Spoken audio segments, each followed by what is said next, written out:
Nadia on Friday the 1st of September, and we have, was out of frame, the jingle as well, can't forget the jingle. And we have been talking about Habakkuk, carrying on with the reply. His reply, yeah, because the first chapter was Habakkuk's complaint, so he was asking why is God sending all this trouble, sending the Chaldeans. And Fira makes a good point here. Thank you, Fira. We love your points. Talks about the wrongdoings of the people, that how people are being cruel to others and not respecting God by making their own gods. Yeah. It's interesting. Yeah, there's a lot of that, isn't there? They're praising idols covered in gold and silver. Yeah. But here it's actually, so it's not about God's people. So here it's saying that, yes, so God was saying, I will raise those Chaldeans and they will be conquering you. They will be conquering Jerusalem. But this is actually what will happen to them in their turn. So they are now strong, so they will conquer you. But then those things that we read about today, this is what will happen to them because they are cruel. And even though they are powerful now, this is what will become of them. And it's interesting, this bit about, alas, for you who evil gain for your houses, setting your nests on high, to be safe from the reach of harm. And you have devised shame for your house by cutting off many peoples. It's an interesting idea. I've often thought about that as houses, as places where they become like fortresses, where we sort of do get cut off. We have walls between ourselves and the people outside. And I've often wondered about, houses are nice places to feel safe and warm. But I've often thought how strange, because actually you do get cut off. Yeah.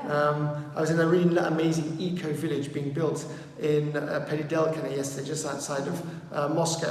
And it's amazing construction, these sort of small buildings, places it almost feels like a nomad's village where you sort of could take everything down and move and go away, and no one owns anything there. It's a community where people can come and stay and then move on. And it's just an interesting idea, is that you don't own it as a sort of a house for evil gain, setting your nest on high. It's a place where you share. It has a lot of open spaces where you meet a lot of creative projects. It's a very interesting place. So we were discussing this yesterday, actually, about the notion of what is a house. Is it a place where you share experiences, or you get cut off?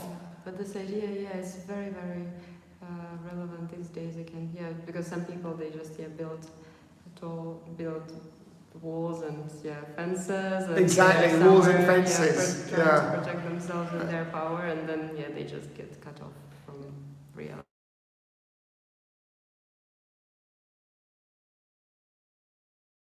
And then there's that very famous line that the earth will be filled with the knowledge of the glory of the Lord as the waters cover the sea. That's a very famous line, and in fact appears as a hymn which is called "God is Working His Purpose Out," and it's part of the refrain. God is working His purpose out as year succeeds to year. God is working His purpose out, and the time is drawing near. Nearer and nearer draws the time that shall surely be when the earth shall be filled with the glory of God as the waters cover the sea. And it's very interesting, and that's the refrain. It's quite a famous song. So it's based on Habakkuk. Based on Habakkuk. I never knew that, which is really amazing. Anyhow, and shall we move on to Mark? Great. Yeah, another healing. And again, he said, we got Vera saying, hang on, back to here. Two beautiful points he made. The first, earth will be filled with the knowledge of God. God is our creator, and He is the most powerful. Second, Lord is in the temple, that the earth keeps silence before Him. Yeah, that's about Habakkuk. Habakkuk, yeah, great. And now moving on to Mark. And it's, again, he's healing. I've often thought there must have been such a hard work for Jesus at this time. Always kind of been people demanding stuff. Yeah. They brought him a deaf man who had impediment in his speech. Yeah. Wherever he goes, they bring him something. He went to senses that they only talk about a little bit. Only a fraction of what he did is mentioned. Yeah, so it's the highlight of his. And he often says, there are other lines where he just says, and then Jesus carried on his ministry preaching and healing. It's almost Yeah. like a sort of a conveyor belt. And here again, there is something that we talked about last week. So sometimes he says, "Go and proclaim Yes. my word," but here again he says, "Don't mention it to anybody." And then, but people ignore it and they go on. They are so astonished that they go on. Tell everyone. Yeah. It is interesting. It is. He ordered them to tell no one, but the more he ordered them, the more zealously they proclaimed him. It's always so like human nature, because normally when you tell people not to do something, they just do it more.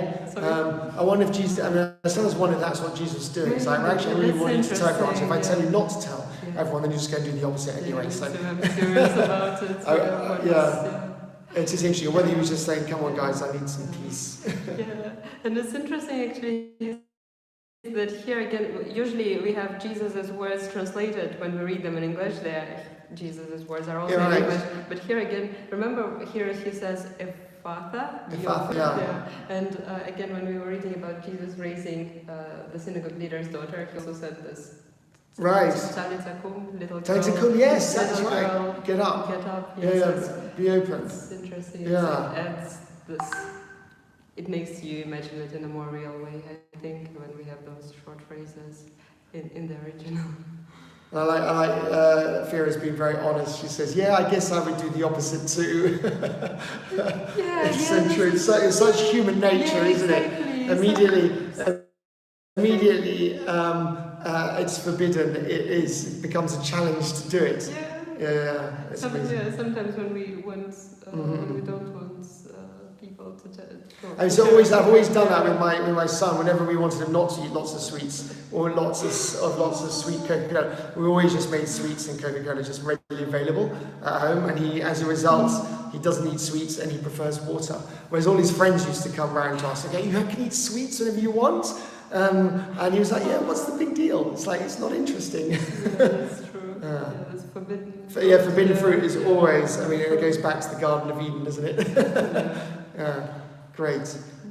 Anyway, another amazing healing story from Galilee. Super. Okay, I guess that's good. We've been speaking for 7 minutes. So everyone have a great Knowledge Day at 1st of September, and see you all next week. Yeah? Great. Yeah. Okay. Bye. And thanks, Vera, for your great comments. We love them so much.